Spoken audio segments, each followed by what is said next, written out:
Rod Sims has only been head of the competition watchdog for a month, and he's already shown that he's not afraid of baring a few teeth. I spoke with him earlier this evening. Rod Sims, welcome back to Late Line Business. Thank you. Nice to be here.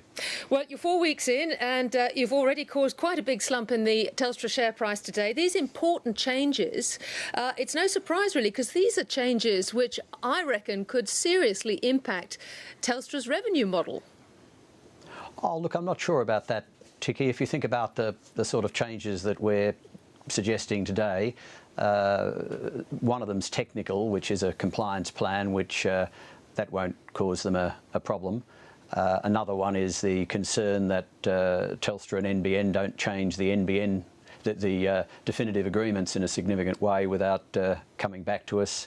I don't see how that affects revenue. And the third main area is in ensuring that there's equivalence of outcomes. Well, that is the sort of area that I'm talking about, and yes, detail that lets Telstra off the hook in many instances of paying out to wholesale customers if they don't get a fair deal, service levels not being equal, access to Telstra exchanges to book exchange capacity not being equal. Do you feel this was a bit of an ambit claim by Telstra?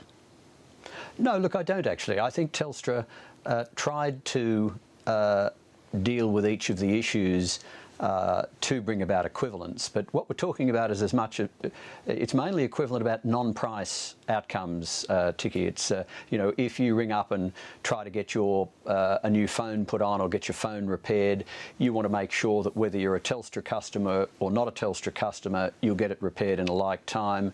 You're talking very much obviously from the point of view of the consumer, which is your mandate. The implications moving back up the chain, though, are for the level playing field and the competition. So another issue, for instance, that you raise is about information security. As it stands, do you believe it's possible, as Telstra have pitched this, for private commercial data from a competitor of Telstra's to be identified by Telstra retail business units? Look, we've got some residual concerns about that, but we think those issues are solvable, Tiki. I think those issues will be dealt with.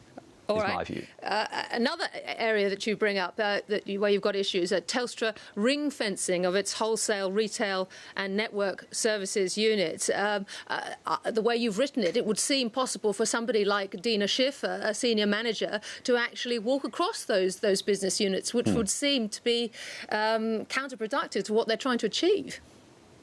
Look, that's right, but I think again that's an issue that can be dealt with. I mean, Telstra are putting up this structural undertaking. They're looking at how they run their business and what they need to run their business.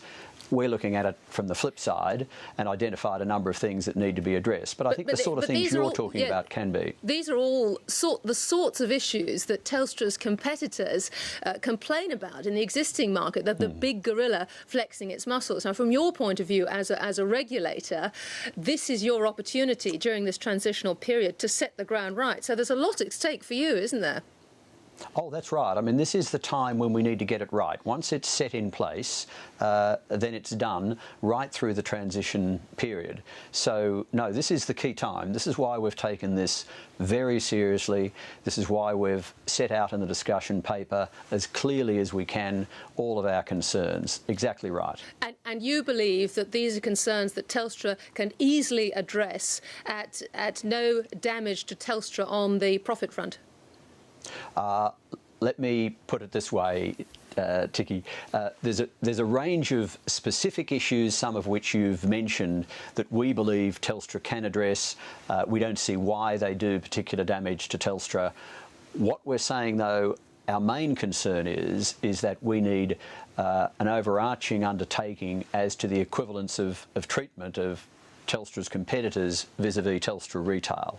Now, does doing that properly affect Telstra's revenue?